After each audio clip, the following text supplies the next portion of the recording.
Alors, je vous invite à vous rasseoir. On va reprendre nos débats.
Allô.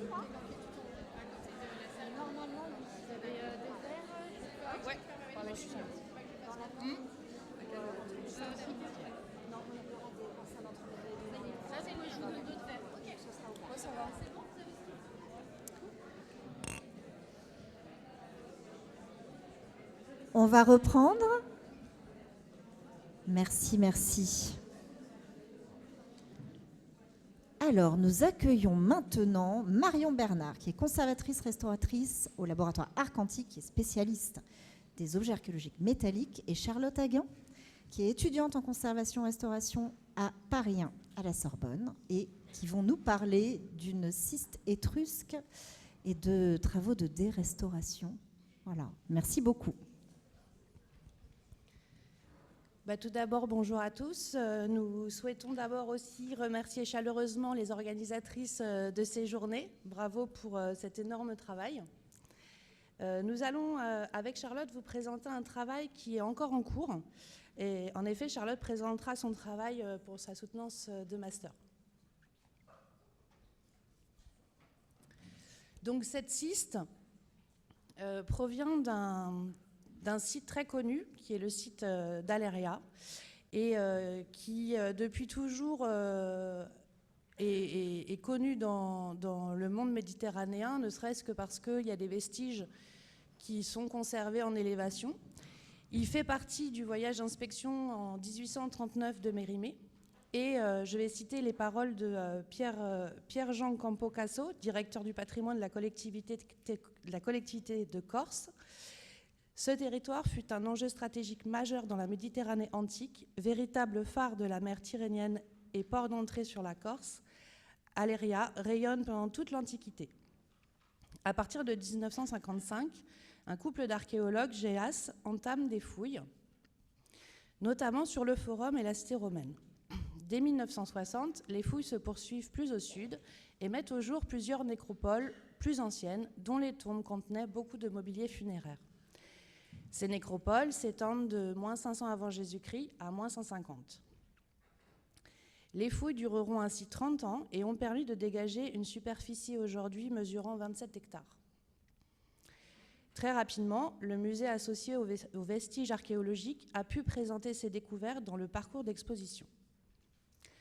À partir de 2018 et la création d'un PCR dirigé par Vincent Jolivet, dont le but est de reprendre et de publier toutes ces découvertes, la collectivité de Corse a fait le choix de réévaluer son parcours muséographique, d'y intégrer les études et les synthèses, et ainsi de permettre aux objets de trouver une place dans un discours plus scientifique. Le programme de recherche rassemble une trentaine de chercheurs relevant de 24 organismes de recherche et institutions. Ministère de la Culture, Collectivité de Corse, Université, CNRS, INRAP, etc.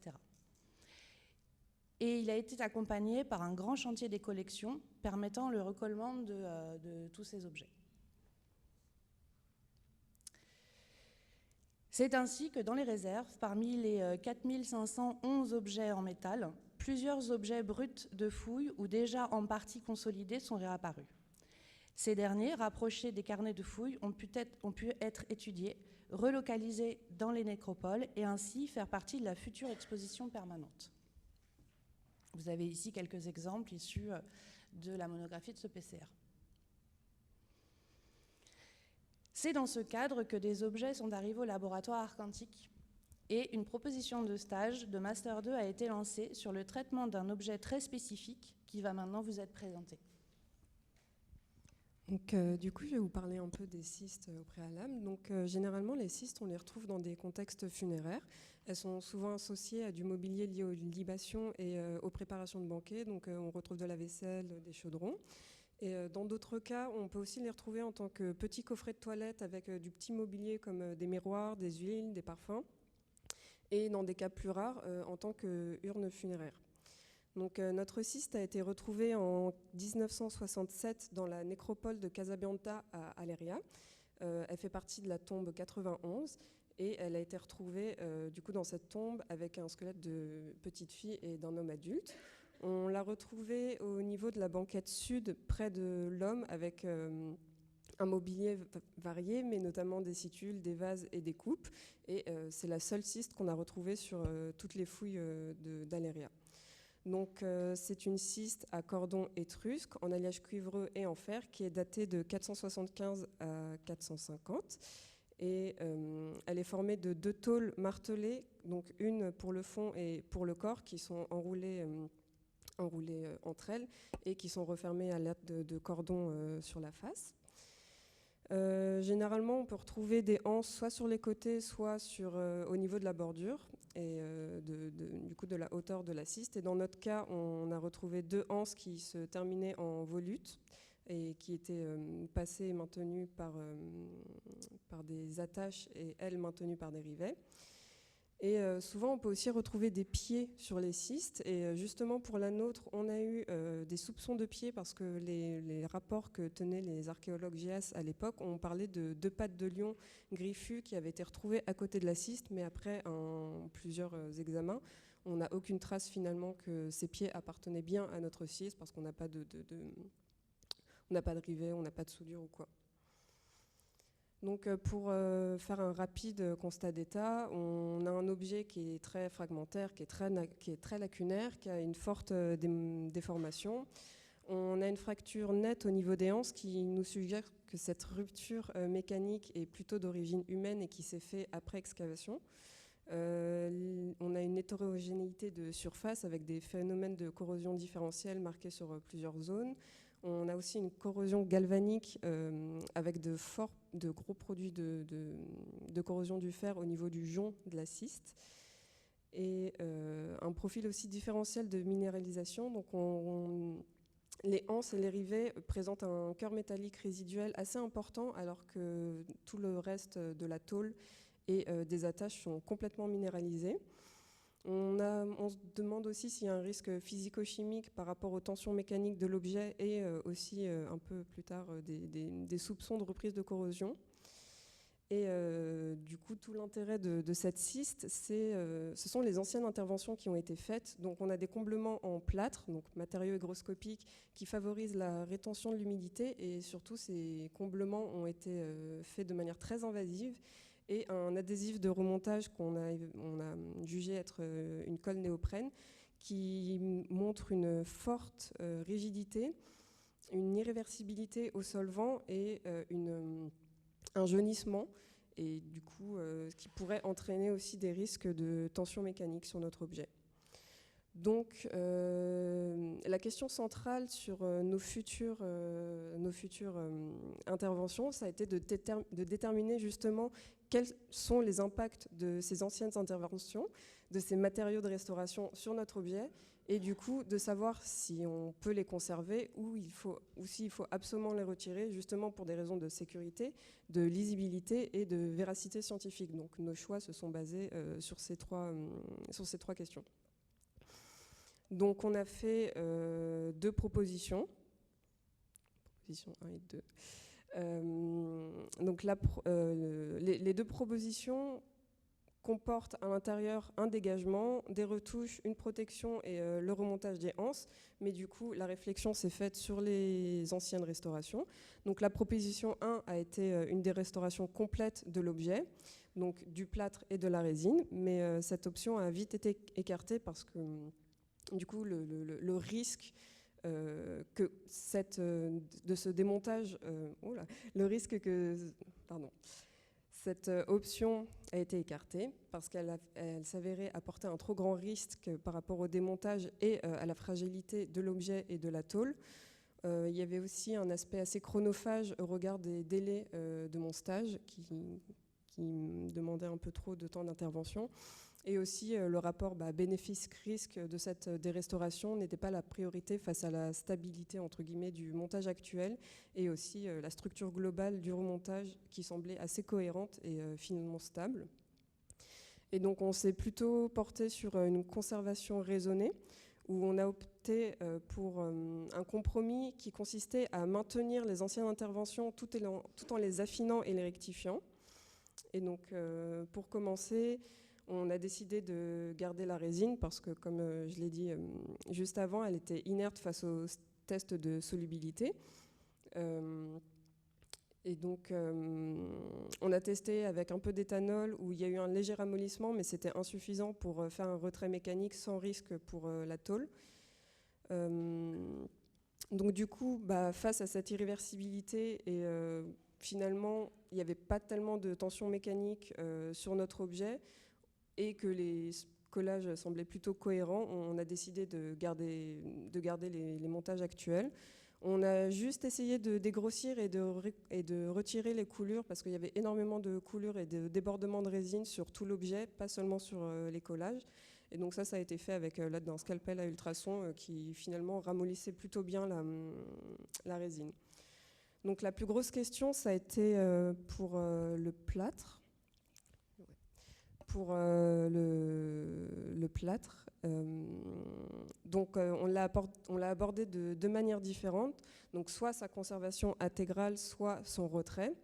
Et dans un souci d'homogénéité des autres objets qui ont été restaurés à Arcantic, on a préféré du coup garder tous les comblements qui ont été faits au préalable, justement pour offrir un aspect un peu plus complet. C'est aussi ce qui était voulu par la conservatrice. Donc, pour ce qui est de la question de la reprise de corrosion, finalement, on s'en est pas inquiété plus que ça, parce que les comblements sont surtout au niveau de la tôle, et avec les radions, on a vu que finalement, cette tôle était complètement minéralisée, donc ça, c'était un risque en moins. Et on a aussi deux comblements qui sont assez massifs, au niveau de la tôle. Et finalement, ces deux comblements assurent un rôle de sécurité et aussi de maintien et de support structurel.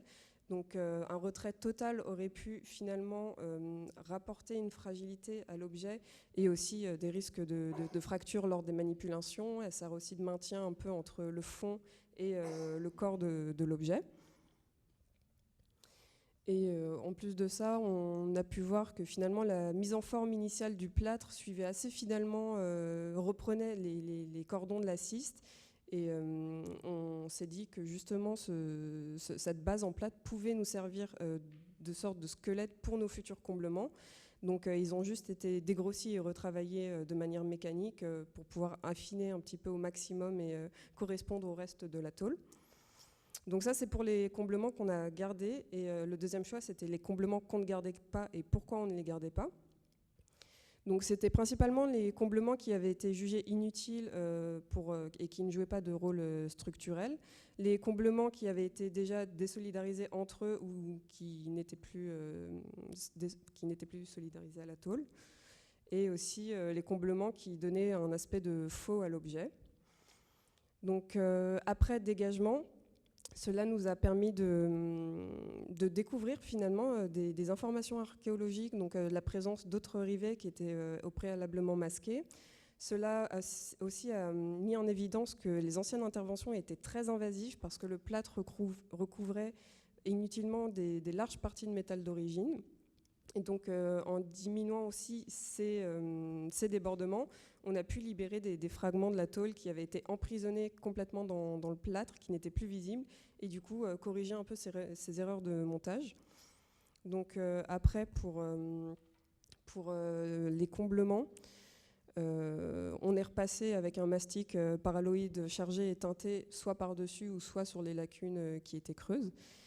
Et du coup, ce dégagement justement du plâtre nous a permis d'avoir une lecture un peu plus allégée qui va respecter plus fidèlement la forme de la cyste et du coup son intégrité scientifique.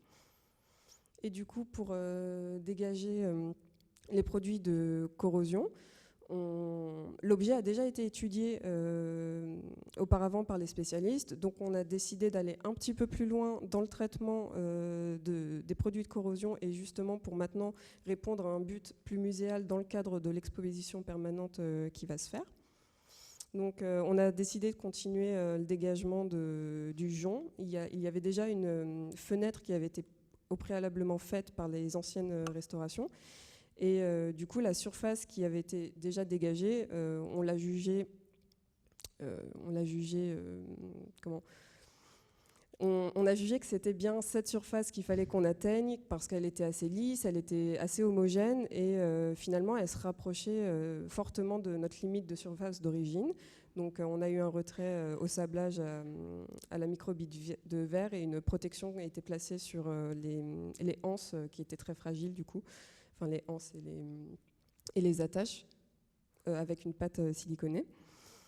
Et donc on a aussi fait un dégagement de l'intérieur et on l'a jugé nécessaire pour justement aider au dégagement du plâtre et de la résine qui coulait absolument partout et justement aussi pour redonner une cohérence visuelle entre l'intérieur et l'extérieur de la cyste. Voilà, donc ça c'est bon. Et après, on passe aux retouches. Donc, retouches faites à l'acrylique. On a choisi de faire des retouches semi-illusionnistes pour plusieurs raisons, notamment pour assurer la cohérence visuelle de l'objet, parce qu'on a deux comblements qui sont assez massifs et du coup qui sont assez voyants. Donc, on voulait donner une lecture un peu moins fragmentée de l'œuvre. Notamment parce que c'est un objet qui va être exposé, donc on voulait offrir un côté assez esthétique pour le public, et notamment semi-illusionniste, parce qu'on voulait garantir une lisibilité de l'intervention. Donc quand on est assez près, je vous garantis qu'elle est visible, mais de loin, elle est plutôt bien. Et du coup, après, on est passé par le remontage des anses qui s'est fait à la fin parce qu'on a eu une reprise de corrosion justement pour les anses qui étaient encore très métalliques. Et donc, tout ça s'est réglé avec la méthode Rosenberg, agar-agar et aluminium. Et donc, pour le remontage, ça a aussi été des questions. Parce que ça a été demandé par la conservatrice d'Aléria, mais on a eu des problèmes justement de numéros d'inventaire, de numéros mal renseignés. Et donc le numéro des anses était différent de celui de la cyste. Aussi, comme on avait pu voir grâce à des photos, la cyste avait été retrouvée avec anse lors des fouilles, mais pourtant elle a été apportée au laboratoire sans anse. Et donc du coup, après un remontage à blanc, on a pu voir qu'en effet, c'était bien les anses de notre cyste qui remontaient, qu'il y avait des connexions. Alors on n'a pas une jonction parfaite à cause de l'état de conservation des anses, mais on a une connexion sûre. Et donc du coup, on a décidé de remonter ça avec une résine époxy chargée pour justement faire un point de contact un peu plus solide et redonner à la cyste son état un peu plus complet. Donc là, il y a un avant-après avec retouche et remontage des anses. Et donc, du coup, comme on a dit au début, c'est mon sujet de mémoire et ça m'a permis de voir plusieurs choses avec ce traitement. Donc, déjà, le travail de la cyste a permis de réfléchir sur l'impact de la restauration et de chercher justement un compromis entre la valeur scientifique et la valeur muséale. Cela aussi a été intéressant pour moi de questionner les résultats des fouilles, les numéros d'inventaire et d'archives pour comprendre un peu mieux l'objet, voir toutes les questions avec les anses, les pieds et justement essayer de restituer un objet un peu plus juste scientifiquement. Et du coup aussi de voir un peu le traitement des collections anciennes et les anciens matériaux de restauration, leurs analyses, et voir un peu que ça fait partie intégrante de l'histoire de l'objet. Et donc il me reste quelques étapes encore pour la finalisation, qui sont principalement les étapes de conservation, donc de protection, donc de vernis et de cire, etc. Et du coup la restitution de l'objet au musée et sa mise en vitrine pour le parcours permanent. Voilà, je vous remercie de votre attention.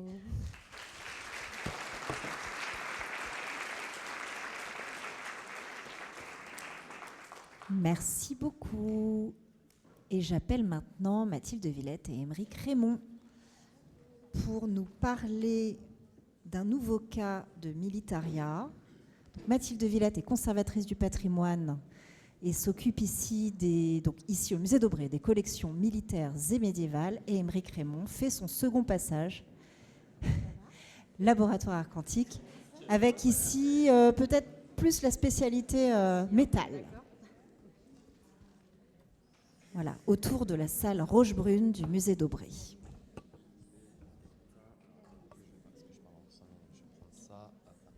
Ouais, c'est bon. Je sais pas, non, il n'y a pas spécialement besoin. Ah d'accord, ok, non mais ça va.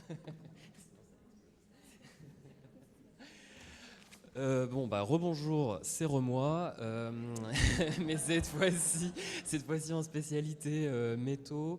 Donc avec Mathilde, on va vous faire une présentation qui met en valeur vraiment l'importance du dialogue entre conservateurs de musées et conservateurs restaurateurs, en plongeant directement dans les collections du musée d'Aubray, et en particulier sur la salle dite Rochebrune, de la collection de Rochebrune. Il y a un petit changement de titre, c'est pas le titre qu'a annoncé parce qu'il est un peu restrictif, notre premier titre. Vous allez voir, on aborde plusieurs sujets. Et puis, précision qui a son importance, c'est un travail qui a été fait avec Virginie Dupuis, puisque à l'époque de la réalisation de ce projet, Virginie était en charge des collections militaires. Donc voilà, c'est une réflexion à 3 personnes. Alors effectivement, on va plonger dans le musée d'Aubray. Donc le musée d'Aubray a réouvert ses portes en mai 2024. Et il présente en fait pour la première fois sur les 4 niveaux l'ensemble des domaines qui composent les collections du musée d'Aubray, qui sont très variés, qui couvrent 500 000 ans d'histoire et les 5 continents.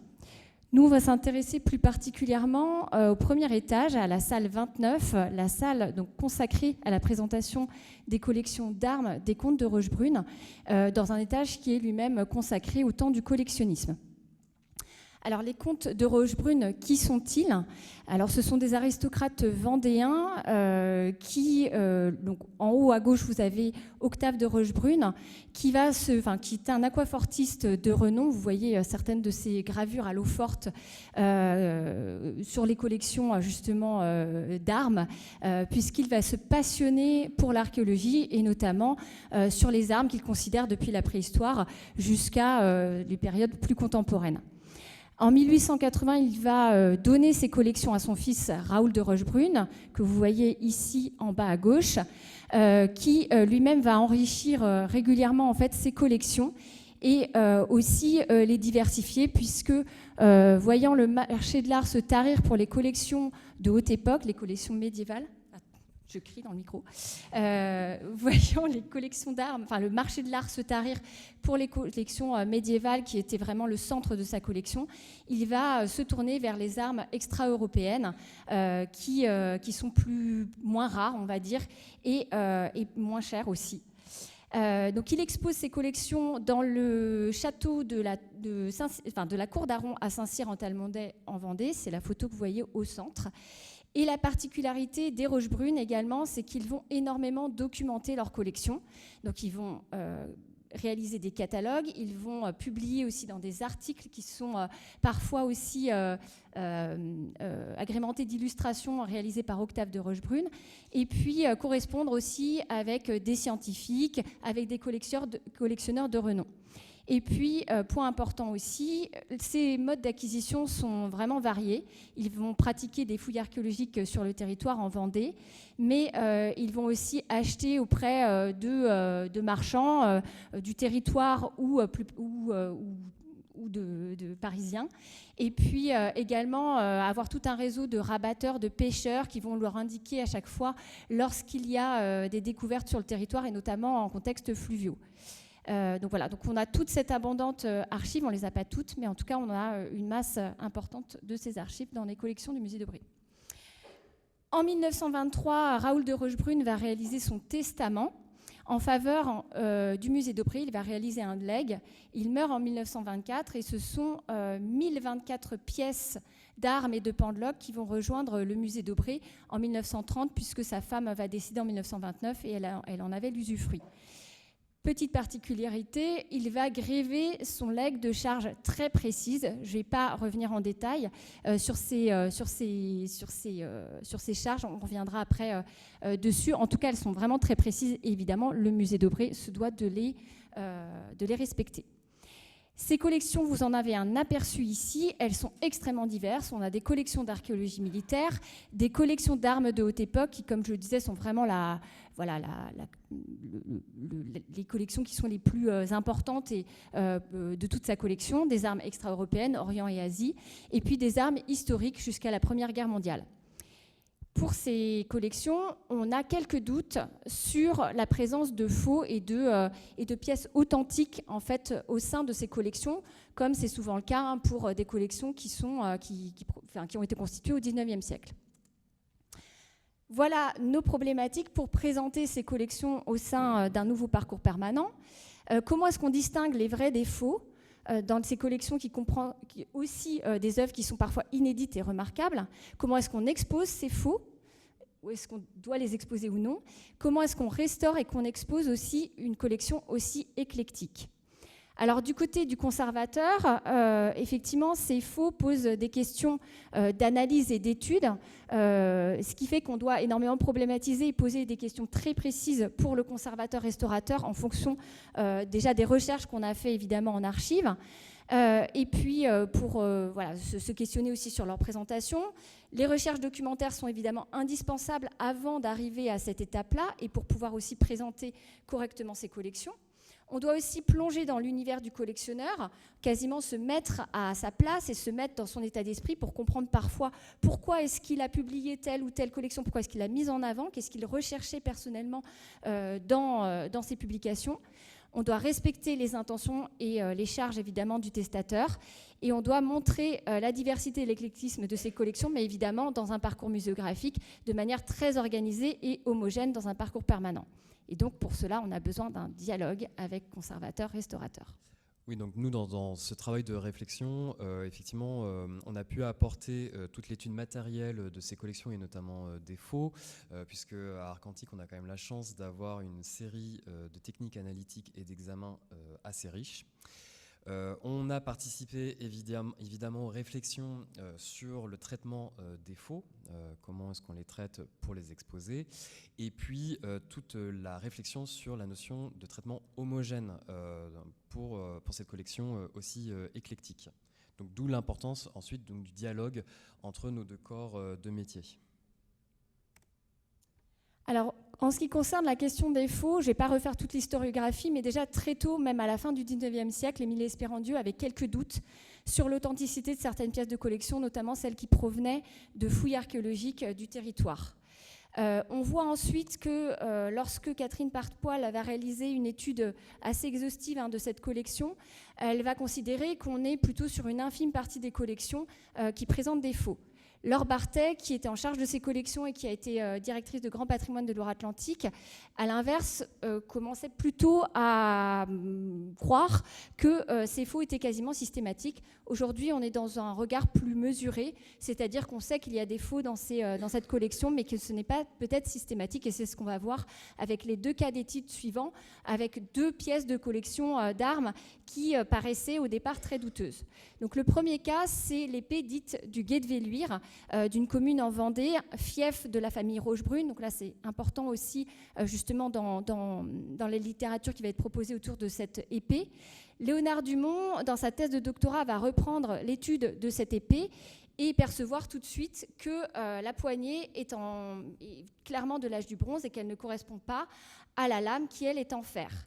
Alors, il faut savoir qu'au départ, Raoul de Rochebrune avait vraiment mis en avant cette collection et notamment Mortillet l'avait publié comme le témoignage en fait de l'utilisation du fer dans les sociétés de l'âge du bronze de manière très tôt. Les analyses qui ont été pratiquées avec le laboratoire Arcantic et les conservateurs restaurateurs ont été de deux types. Donc, premièrement, une tomodensitométrie qui a permis de comprendre le montage interne, et deuxièmement, des analyses XRF pratiquées par Charlène Pellemezzani et qui ont permis de comprendre en fait que la lame en fer a été modifiée dans sa partie supérieure pour s'insérer dans la poignée en alliage cuivreux. Donc la poignée est bien de l'âge du bronze, mais la lame au niveau typologique est vraiment de la fin du Hallstatt ou du début de l'Athènes. Et en tout cas, les rivets, certains rivets ont été retirés, d'autres ont été restés en place. Les rivets qui ont été enlevés ont été modifiés par des rivets qui présentaient du laiton qui était incompatible en fait avec l'époque. Pour aller dans cette direction, on a aussi le carnet personnel de Raoul de Rochebrune, où on voit très précisément donc, la poignée en alliage cuivreux qui est montée sur une autre lame et accompagnée d'un commentaire dans lequel Raoul de Rochebrune précise qu'il a acheté cette poignée auprès du marchand parisien Daguerre en 1904. Donc là, on n'est pas du tout dans une découverte archéologique sur le territoire vendée, mais bien sur un remontage. Alors on passe donc là c'était un vrai faux archéologique. On passe à un autre cas avec les étriers de l'île Mabon. Donc cette paire d'étriers, donc l'étrier de gauche, lui était déjà la propriété du musée d'Aubray quand le comte de Rochebrune réussit, avec moult difficultés, péripéties qu'il raconte dans ses journaux, à acquérir celui de droite. Il leur prétend une origine viking, ce qu'il fait avec beaucoup de ses mobiliers archéologiques. En fait, on sait qu'il n'en est rien. On sait aujourd'hui que c'est un mobilier très légèrement postérieur. Alors, donc qu'est-ce que l'on a ? On a deux étriers avec une structure en fer sur lesquels sont montées des tôles de laiton. À la base, c'était prêté pour être des objets dorés. En réalité, les analyses ont montré que c'était du laiton. Ces tôles sont décorées, repliées et maintenues par brasure au revers de la structure en fer. On a des objets qui sont assez caractéristiques de l'archéologie fluviale, donc c'est-à-dire avec une corrosion très peu expansée du fer. Et vous voyez, on a quelques auréoles d'oxyde de fer sur le laiton. Donc là, jusque-là, bon, on ne se pose pas trop de questions. Là où ça devient vraiment douteux, c'est avec le revers de l'étrier de droite, donc celui de Rochebrune. Donc vous voyez, alors on ne voit pas très bien, mais c'est recouvert en fait de carbonate de cuivre. Donc on a encore toute la corrosion qui est due au laiton. Donc ça nous pose question, pourquoi est-ce que cette face, à l'inverse de toutes les autres faces, a conservé cette corrosion très archéologique ? Et par ailleurs, on a aussi une énorme brasure tout en bas à droite.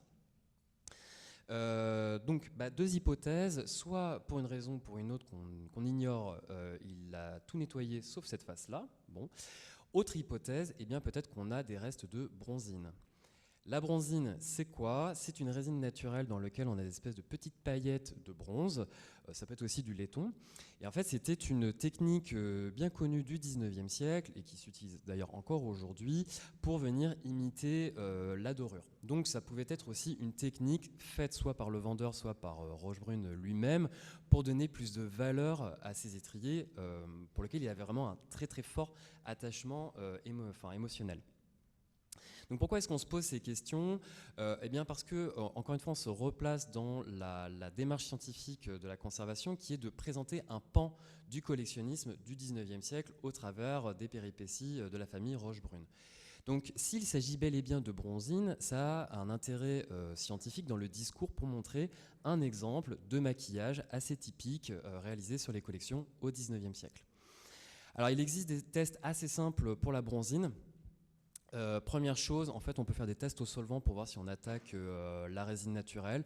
Là, c'était négatif, mais tout simplement parce qu'elle peut être trop oxydée. Donc, en fait, elle peut ne plus être attaquée. Deuxième chose, on a fait des analyses pour voir si on avait une présence d'étain, donc de bronze, ce qui permettrait de vraiment distinguer du laiton sous-jacent. On n'a pas d'étain, mais comme je vous disais, la bronzine, ça peut se faire aussi, ça s'est vu avec des paillettes de laiton. Donc on n'a pas un nom franc. Et troisième test, en fait, c'est une observation de la binoculaire d'une écaille pour voir si, par exemple, on peut avoir un effet de transparence que l'on peut avoir avec ces résines. On peut aussi distinguer ces effets de paillettes métalliques. Et là, on n'a rien, mais pareil, avec une résine qui est vraiment très oxydée, c'est pas toujours très franc non plus. Et en fait, c'est une observation macroscopique avec le macroscope au labo qui nous a permis en fait de trouver tout simplement de la corrosion, enfin du sédiment en fait bloqué dans la corrosion verte, ce qui nous a permis de pouvoir affirmer qu'il s'agissait bien d'une corrosion archéologique qui n'a pas été retirée, ça on ignore pourquoi. Donc on a pu les traiter entièrement.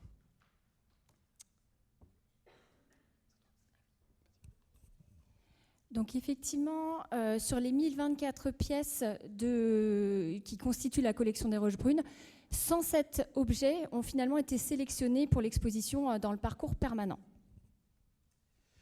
Alors sur ces 107 objets sélectionnés, 52 étaient proposés à la restauration. Donc la difficulté en fait avec ce type de collection, c'est qu'on a des typologies qui sont très diverses. On a un mélange d'objets archéologiques, d'objets d'art nationaux, d'objets d'art orientaux, plutôt art islamique spécifiquement.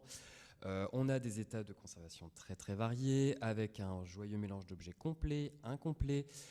Donc la grande question, c'est comment est-ce qu'on fait pour traiter en fait cet ensemble pour conserver une certaine notion d'homogénéité. Pourquoi on se pose cette question-là? En fait, en tant que conservateur-restaurateur, on pourrait prendre objet par objet et les traiter en fin de compte en série les uns après les autres. Le risque en ayant cette démarche-là, c'est d'obtenir un effet d'unicum, c'est-à-dire d'objets présentés, avec des états très individuels présentés les uns à côté des autres, et donc de perdre cet effet de collection, de collectionnisme du 19e siècle en n'ayant plus du tout d'homogénéité. Donc c'est là toute l'importance, en fin de compte, de la définition du projet de restauration et de l'importance du dialogue avec le service de la conservation. En fait, c'est quel message la conservation souhaite faire passer au travers de cette collection. Donc, on l'a vu, c'est vraiment l'idée de montrer un pan du collectionnisme au XIXe siècle. Donc nous, dans notre idée, c'était de faire des restaurations qui servent ce discours. Je pense que, sincèrement, la restauration, c'est pas juste gratter des corrosions, c'est aussi parfois être au service d'un discours, un support d'un discours scientifique. Donc pour cela, on a divisé les collections en lots en fonction de 3 critères: l'état de conservation, le rapprochement des objets entre eux et le soclage dans les vitrines, et puis les valeurs. Qu'est-ce qu'on entend par valeur? En fait, c'est se repositionner sur les choix d'acquisition faits par le comte de Rochebrune. Donc ça, c'est une démarche qui est un peu particulière en tant que restaurateur, puisque nous, notre déontologie, à l'inverse, nous apprend à ne surtout pas nous remettre dans la place d'un artiste, donc ici du collectionneur, ce n'est pas notre travail. Mais en fait, en ayant cette démarche-là, ça permet de mettre en valeur les choix de Rochebrune, donc de son collectionnisme, de ses goûts à lui au XIXe siècle. Donc un faux archéologique est fait pour être montré comme étant un faux archéologique. Un objet historique est fait pour être brillant. Un art islamique, on met en valeur les jeux de couleurs qui sont souvent très propres à cet art-là, etc. Ensuite, on mène plusieurs traitements en parallèle. Ça permet en fait de faire un traitement très progressif des objets et donc de temporiser les niveaux de traitement entre objets pour ne pas avoir trop de différences. Et puis, enfin, ça demande parfois en fait, de retirer carrément des objets trop endommagés.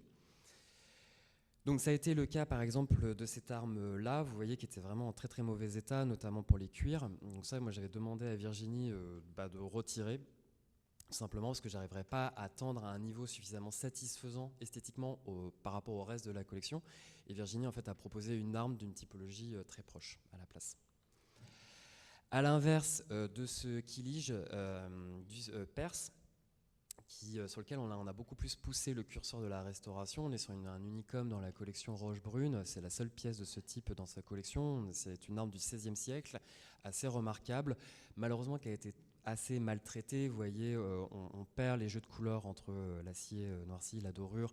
Le cuir est très fatigué par tous les nettoyages répétés, par les vernis répétitifs, etc.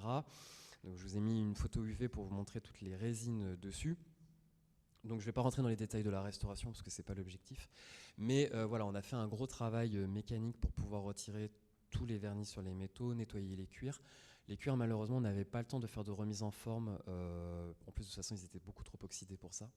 Donc là, je suis simplement venu placer du papier japon coloré pour faire un décomblement et redonner une illusion d'une certaine continuité. Donc voici la salle rouge-brune aujourd'hui, dans laquelle on retrouve donc les éléments qui sont imposés par le legs avec quelques adaptations. Donc il avait souhaité que sa cheminée avec ses armes soit présentée dans une salle au rez-de-chaussée. Donc cette cheminée est bien présentée dans le parcours actuellement, mais au premier étage.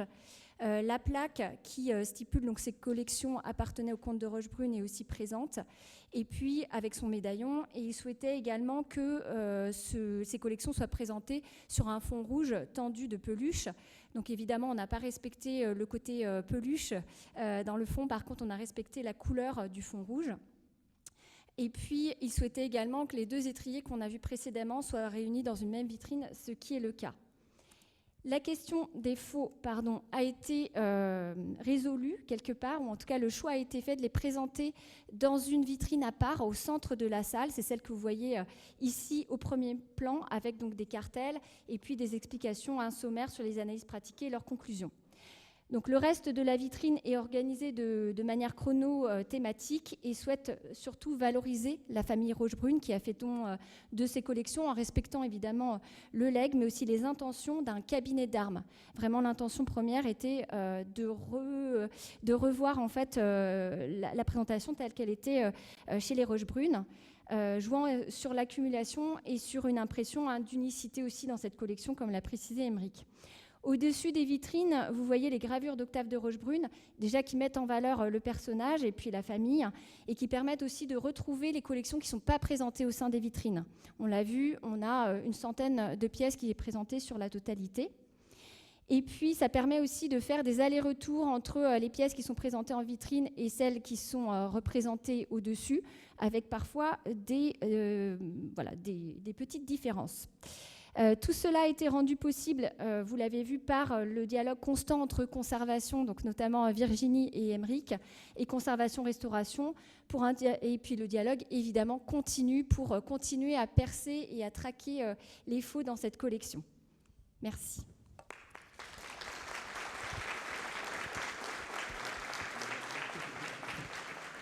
Merci beaucoup Mathilde et Aymeric.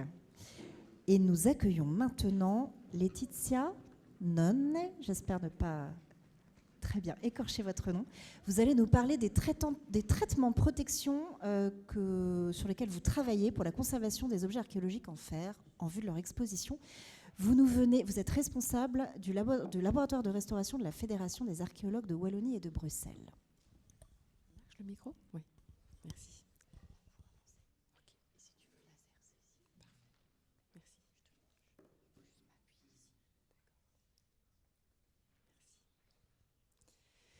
Mesdames, Messieurs, bonjour. Je remercie les organisatrices des Journées de la conservation-restauration en archéologie de m'avoir donné l'opportunité de présenter les résultats d'une étude expérimentale menée en 2025 en collaboration avec le laboratoire Arcantique que je remercie chaleureusement. Cette recherche porte donc sur la comparaison de différents traitements de protection appliqués aux objets archéologiques en fer en vue de leur exposition.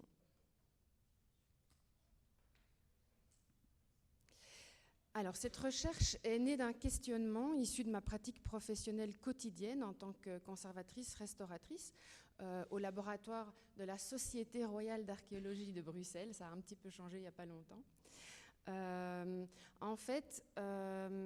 Je suis confrontée, donc, en intervenant régulièrement sur ces objets archéologiques en fer, à des phénomènes de corrosion active et à l'efficacité réelle des revêtements protecteurs appliqués en l'absence de traitement de stabilisation chimique.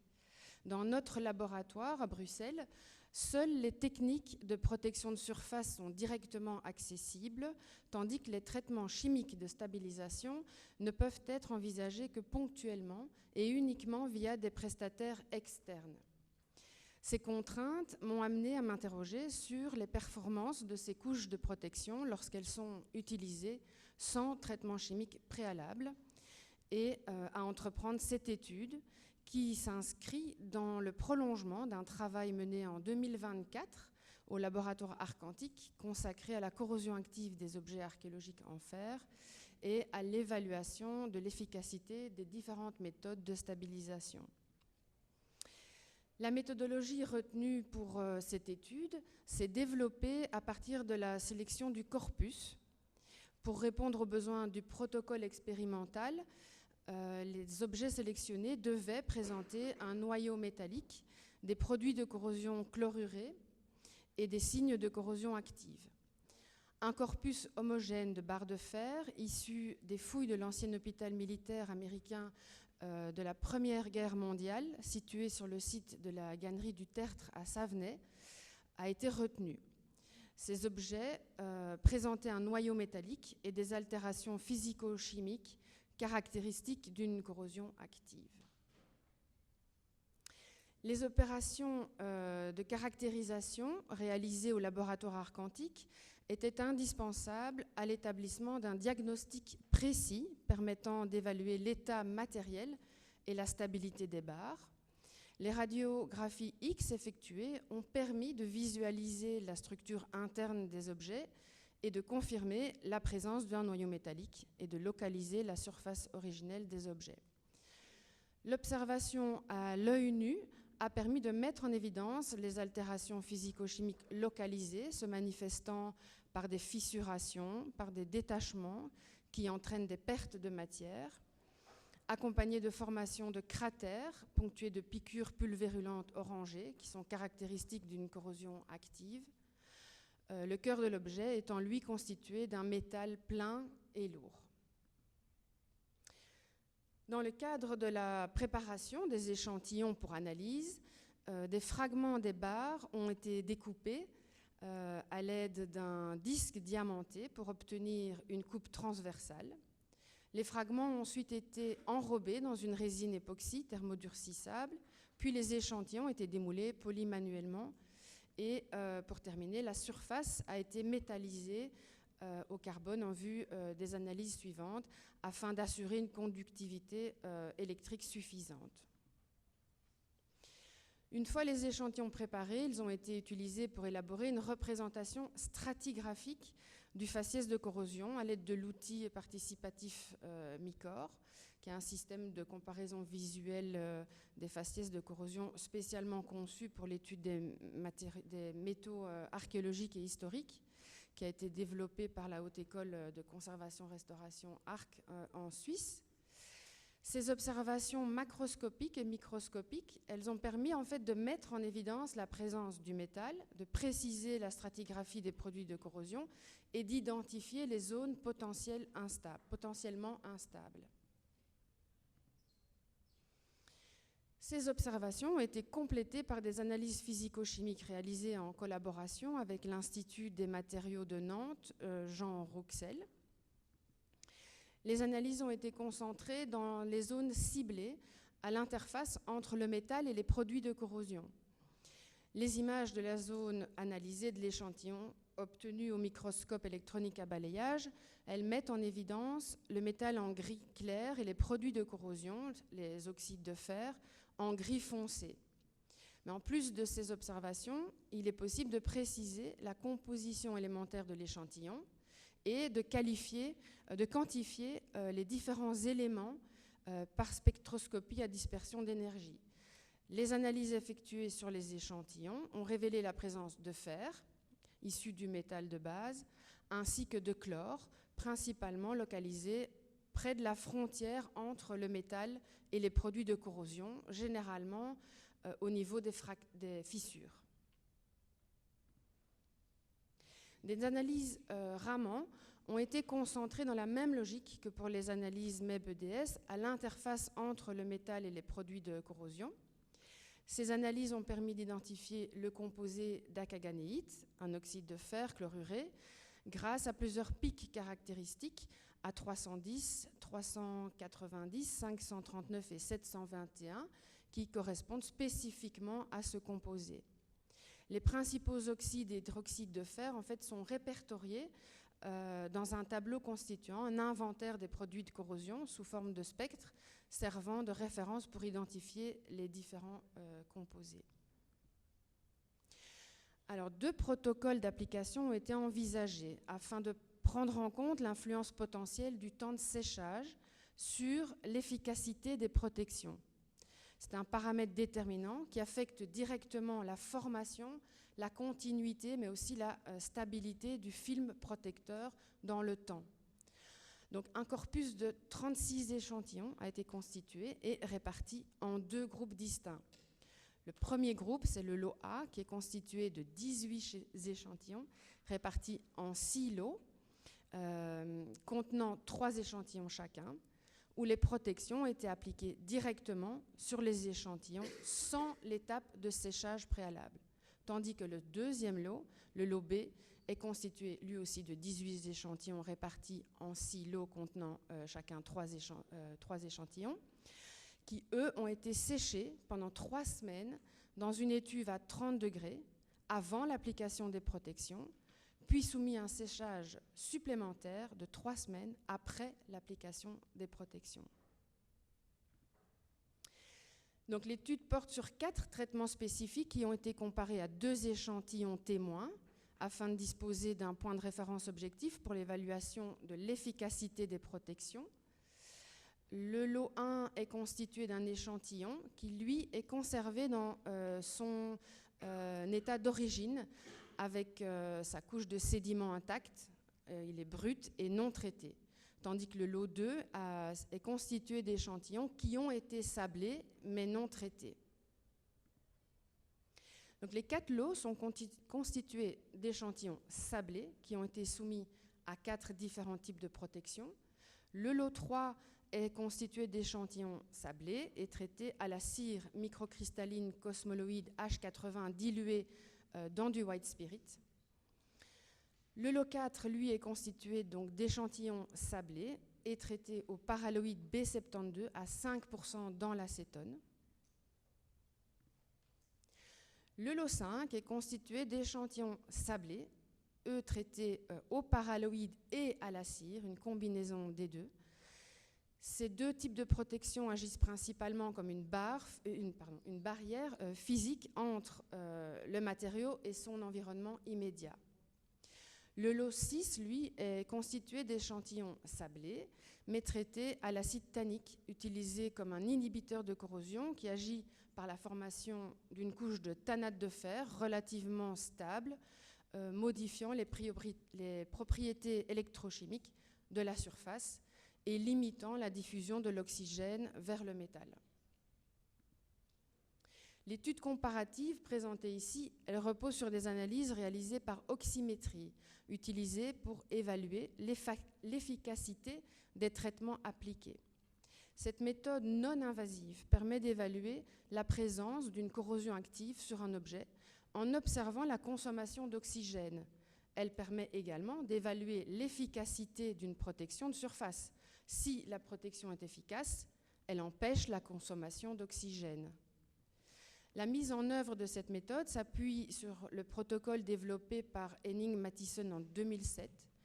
La première étape du protocole consiste à la fabrication d'une pochette parfaitement hermétique, ajustée au plus près de l'objet afin de limiter le volume d'air et de rendre la réaction la plus lisible possible.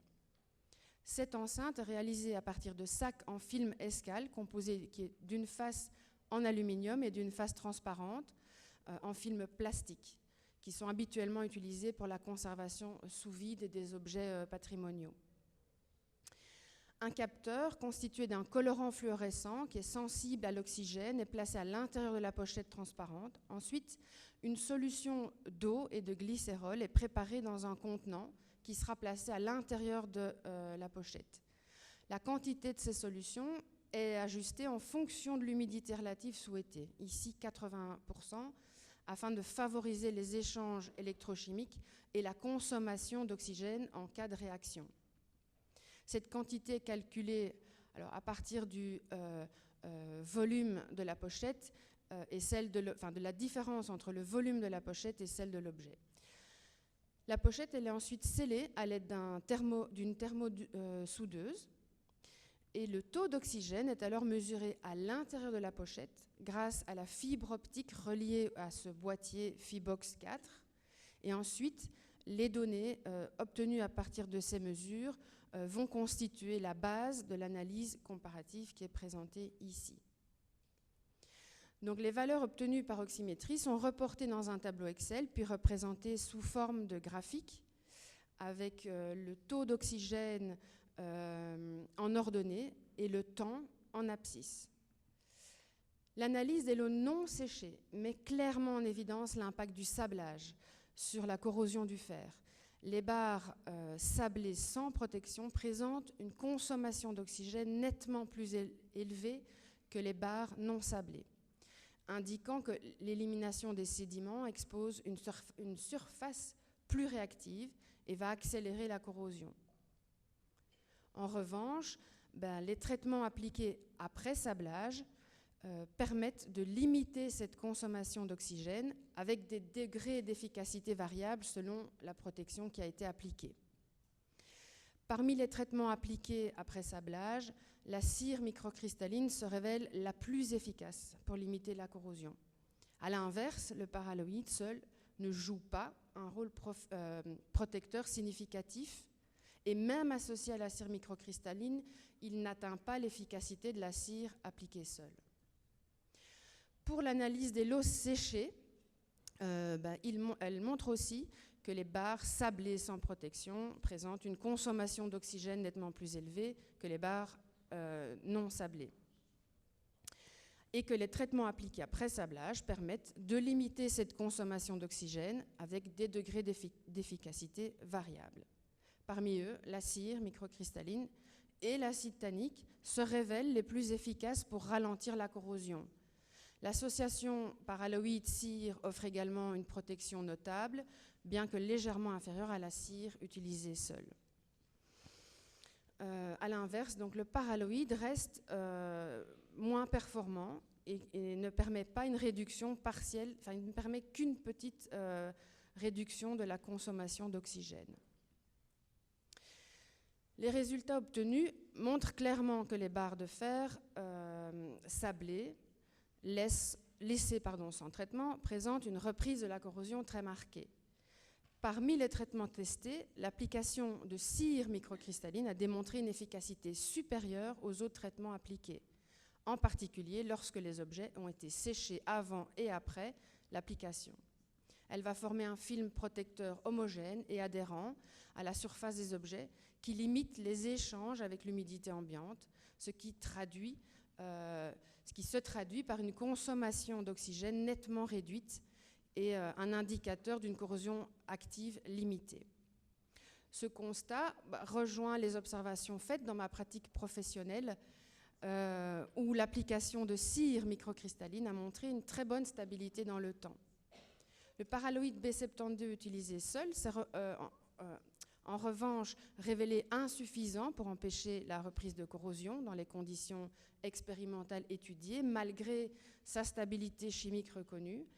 Plusieurs hypothèses peuvent être envisagées pour expliquer ces résultats. Bien que certaines anomalies d'étanchéité aient pu être suspectées, les traitements ont été appliqués à 2 reprises dans des conditions similaires avec des résultats comparables. Donc cette constance permet d'écarter l'hypothèse d'un défaut d'étanchéité des pochettes. Un séchage incomplet de l'objet au moment de l'application du paralloïde ne peut pas être exclu. L'humidité résiduelle aurait pu être piégée sous un film polymère et favoriser un climat interne propice à la corrosion. Une application manuelle au pinceau peut avoir généré une couverture irrégulière, non uniforme, laissant certaines zones vulnérables à l'humidité, à l'oxygène, en compromettant l'efficacité globale de cette protection. Ensuite, l'utilisation d'acétone, solvant très volatile, pourrait avoir rendu le temps utile pour une application homogène, entraînant comme une évaporation trop rapide. Il aurait pu compromettre la formation d'une couche de protection uniforme. Ensuite, la température de séchage en étuve, fixée à 30 degrés, reste relativement proche de la température de transition vitreuse du paralloïde, donc fixée à 40 degrés.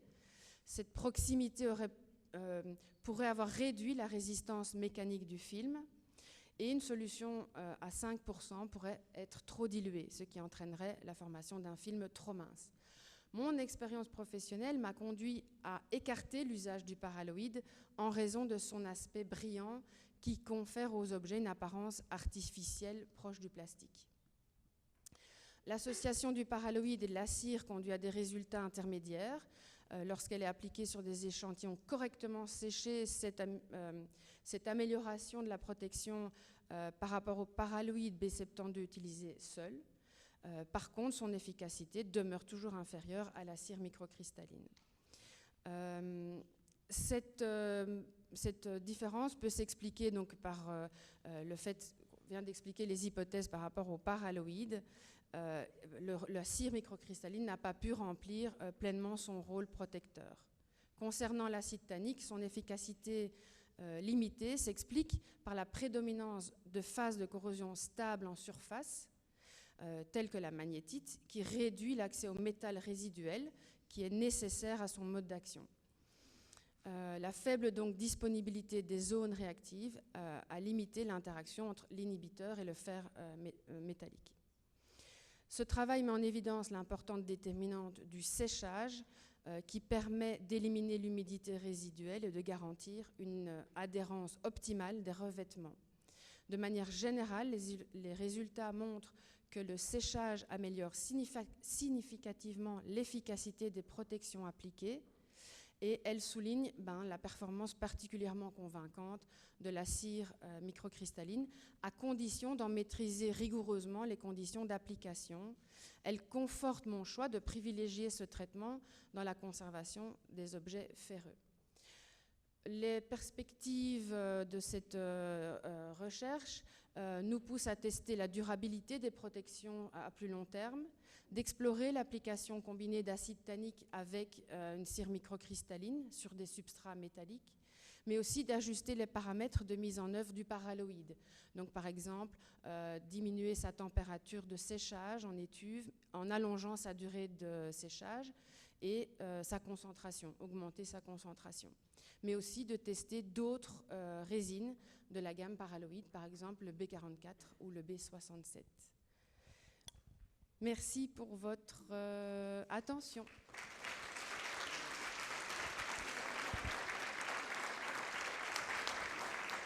Et merci beaucoup à vous pour cette présentation et la restitution de ces recherches très intéressantes.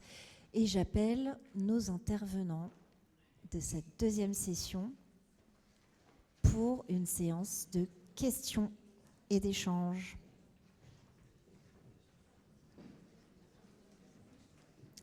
Alors, préparez vos questions.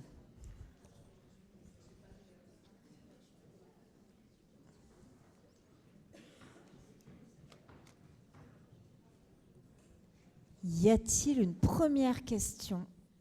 Il n'est pas encore midi, on n'a pas encore faim. Ah. Du coup, j'ai une question en distanciel pour Laetitia. Combien de temps faites-vous sécher les objets après l'application de la couche de protection pour garantir son adhérence? Je crois que tu l'as dit. Oui, donc j'ai été trop vite, mais effectivement, on les sèche 3 semaines avant l'application. Et puis, après application, on les repasse 3 semaines en étuve. Moi, j'ai une question pour Laetitia aussi, par rapport à l'application de la cire. Je ne suis pas sûre d'avoir compris à quel pourcentage elle était préparée et puis de quelle manière elle était appliquée. Est-ce que, par exemple, elle était chauffée ou est-ce que l'objet était chauffé? Donc, la cire, elle est mélangée à du white spirit et elle est donc dans un petit pot de confiture fermé hermétiquement.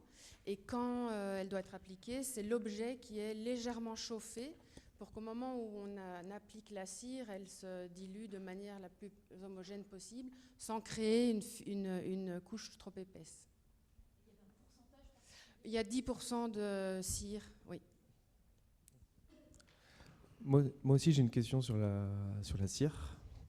On l'utilise assez peu en archéo, en général.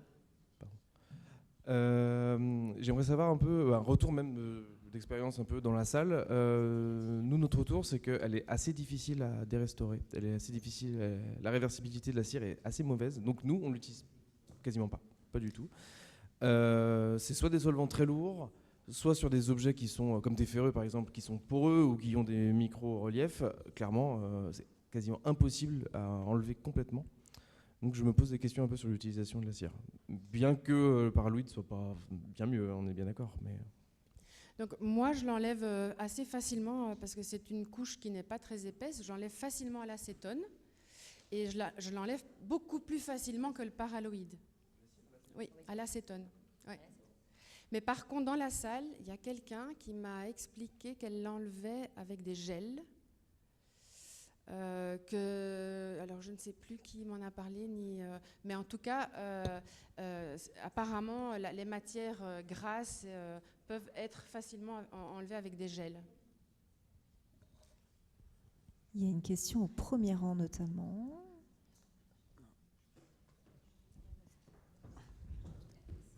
Oui, en attendant, je peux peut-être poser ma question.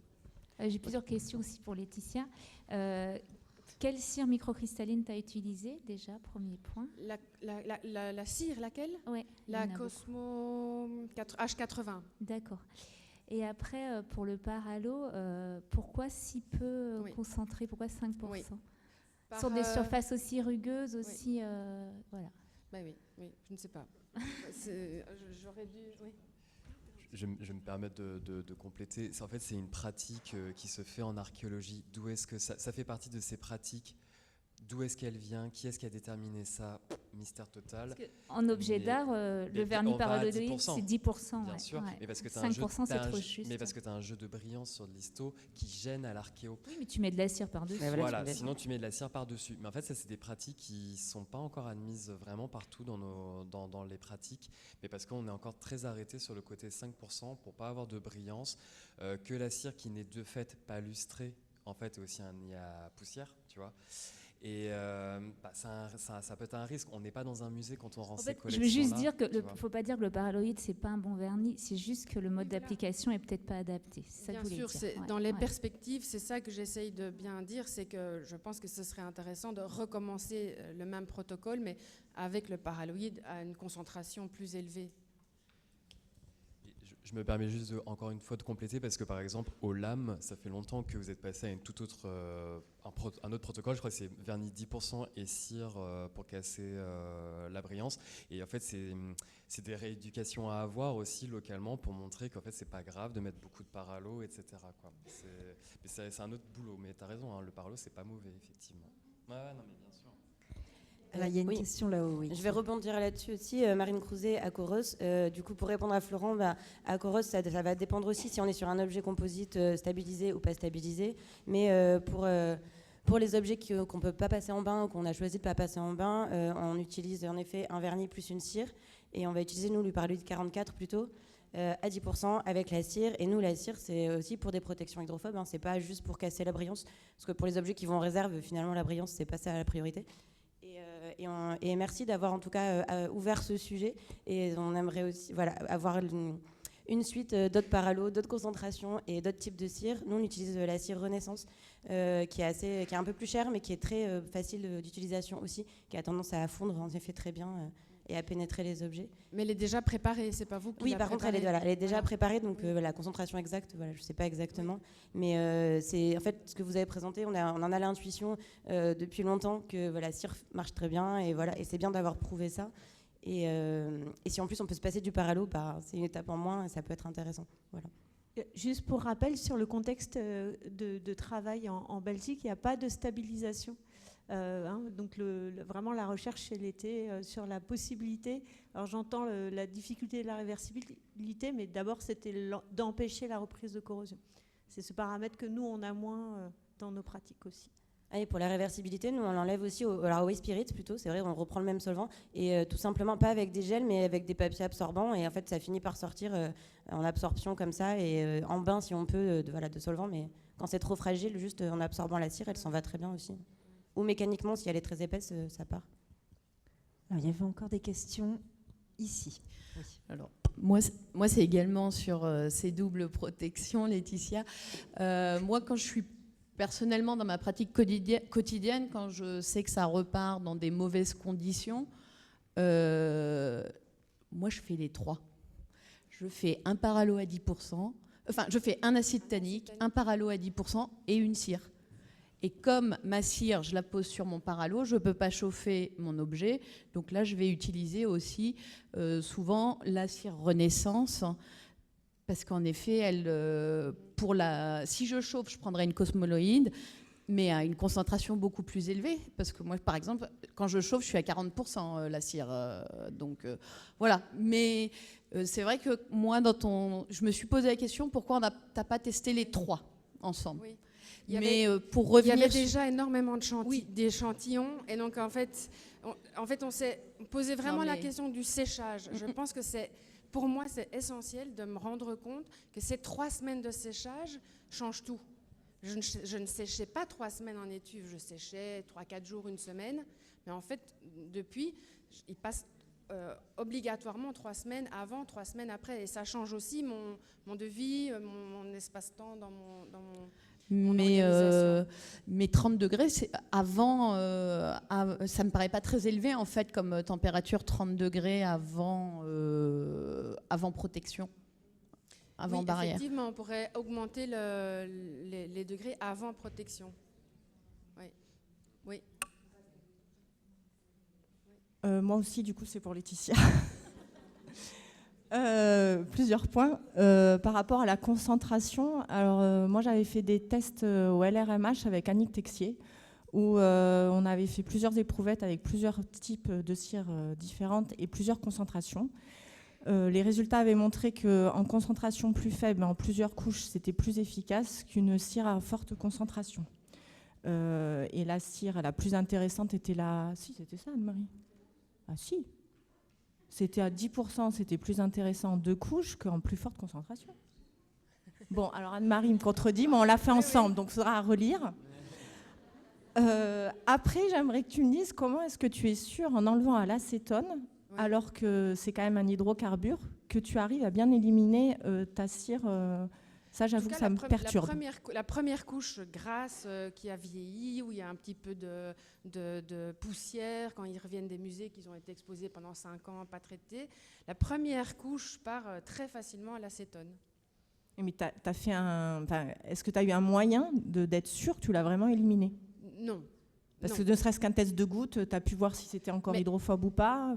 Quand il y a cette couche de magnétite qui est recouverte de cire, c'est gras. Et puis quand on arrive à l'enlever, on a une différence de texture qui est quand même flagrante. À la surface. Okay. Après, à l'intérieur, non, effectivement, je ne sais pas quelle quantité j'ai réussi à enlever ce qui a été absorbé. Mais moi, mon but, par exemple, quand je reprends des objets qui sortent des musées et qui doivent être remis en état, c'est juste d'enlever cette couche de cire et en remettre une nouvelle pour qu'ils repartent pour 5 ans. Donc j'enlève les petites crasses, la poussière, tout ce qu'il y a pu y avoir pour éviter que ça n'abîme. Et donc je remets une couche de cire par-dessus. Donc à ce moment-là, ce n'est pas essentiel pour moi que la totalité de la cire soit enlevée. Soit éliminée. Je comprends, mais ce n'est pas ta problématique de réussir à bien l'éliminer. Non. J'entends. Ok. Encore une question au milieu de la salle. Merci. C'est une question pour le cyste. Je me posais les anses, elles sont lourdes? Oui. Et parce qu'elles ont l'air de tenir un peu en porte-à-faux. Ça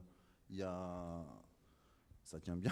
Je me suis posé la question, non mais si on le bouge, est-ce qu'il y a moyen de les démonter en cas de transport ou c'est collé? Moyen de les démonter, non, parce que du coup elles ont été recollées à l'époxy. Mais du coup, oui, elles sont encore très métalliques, donc elles sont assez lourdes. C'est pour ça que pour la consolidation, on a fait une espèce de cale et on a utilisé des cavaliers comme en verre pour pouvoir essayer justement de maintenir et pas que les anses tombent. Mais sinon, après, pour l'instant, elles ont l'air de tenir. Super. De tenir comme ça. C'est drôle. Pardon ? Oui, on verra pendant le transport. Oui, après, vous pouvez caler quoi, dans le transport, c'est ça ? Merci.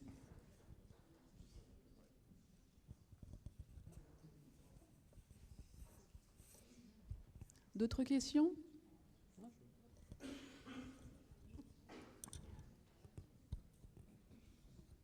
Moi, c'est encore par rapport au vernis, à la cire et aux protections.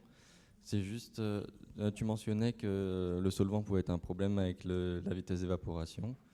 Dans le cadre de la formation à la Haute École Arc, on a fait des tests où on prend un paralo à 5 ou 10%, je ne sais plus, mais on le fait avec de l'acétone, de l'acétate d'éthyle, du diacétone-alcool. On les met sur une petite plaque de verre et on regarde. Et en fait, avec l'acétone, tu as plein de microbullages et ton film n'est pas vraiment lisse. Et on a des gros doutes sur le fait que la protection soit efficace à cause de ce bullage. Donc, peut-être essayer avec un autre solvant, avec une rétention plus lente. Oui, c'est ça. Merci. Est-ce qu'il y a une dernière question ? Allez, encore une. Donc, vous avez dit, vous l'appliquez, c'est par rapport au vernis, avec un pinceau. Donc, c'est aussi testé par immersion de l'objet. Ça aide aussi beaucoup à justement s'infiltrer par rapport aux fissures avec les paraloïdes. Ça peut aussi être un paramètre à rajouter. Mais, moi, je ne suis pas très... J'ai l'idée qu'on replonge l'objet et que ça pénètre partout à l'intérieur de l'objet. C'est pas très... si jamais un jour on veut le reprendre, on ne sait plus du tout l'enlever, ce paraloïde. Parce que c'est poreux, ça rentre vraiment... Si je devais le plonger dedans, ça ferait des petites bulles et ça remplirait tous les espaces. Je ne suis pas sûre que ça soit... Mais quand vous appliquez la cire à chaud, donc du coup, c'est la cire qui s'infiltre dans ces cas-là. Oui, mais pas en profondeur. Je l'imbibe pas à cœur. C'est vraiment une application... C'est une fine couche de cire qui est placée. Juste pour donner un peu de la suite aux réactions des personnes qui sont en distanciel, avec beaucoup de questions aussi liées mais qui ont été répondues par les questions de la salle, et puis de félicitations sur la qualité des présentations d'hier et de ce matin. Est-ce qu'il y a une dernière question ou est-ce qu'on s'arrête là ? Est-ce que le paraloïde soulève encore quelques passions ? Non ? Ah oui, une dernière. Ah, peut-être pas pour eux. Et puis après... Ouais. Non, c'est juste une remarque par rapport à un parallèle par rapport aux systèmes anti-corrosion qui sont appliqués dans les ouvrages d'art. Sur un pont, sur un ouvrage d'art, on fait toujours des pré-touches sur les angles des ouvrages avant de passer la couche finale. Parce que lorsque le film sèche, et j'imagine c'est la même chose pour le paraloïde, il va se tendre et sur les arêtes, il va être extrêmement fin. Donc je voulais savoir si lorsque il y a eu le suivi de l'absorption d'oxygène, est-ce que vous avez observé s'il y avait des corrosions qui commençaient dans certaines zones ? Est-ce que, en particulier, ça pourrait être sur les tranches ? Parce que le film de paralo, il va être appliqué sur les tranches de cet objet qui sont assez fins, ce sont des lames. C'est sûr qu'il va y avoir, un film qui va être extrêmement fin dans cette zone-là. Et très souvent, dans les ouvrages d'art, quand on fait des expertises corrosion, on se rend compte que dans toutes ces tranches fines, c'est là où la corrosion attaque. Donc je me demande si aussi une pré-touche avec les objets... De toute façon, les objets archéologiques, c'est un vrai cauchemar parce que, en fait, c'est que des arêtes de partout. Donc, et on a toujours les corrosions commencent toujours dans ces zones-là. Donc, comme là, c'est très fin comme suivi, on a une absorption d'oxygène où ça serait intéressant de savoir, en fait, où, mais ça, Ça sera dans les perspectives suivantes parce que ça a été fait à l'œil nu. On a observé à l'œil nu, mais par contre, je n'ai pas du tout pensé à observer de manière plus précise l'après. On n'a pas analysé ça. Effectivement, c'est une bonne. Oui. Merci. Merci beaucoup. Merci pour effectivement la grande qualité des interventions. Et puis on vous donne rendez-vous cet après-midi à 13h55 pour la reprise de nos échanges. Encore bravo.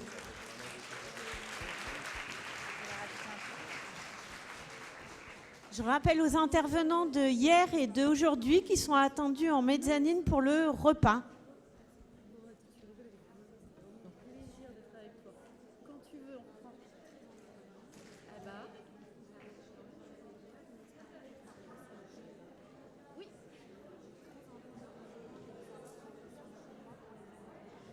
D'accord. Ah bah alors oui, ça va être Élodie.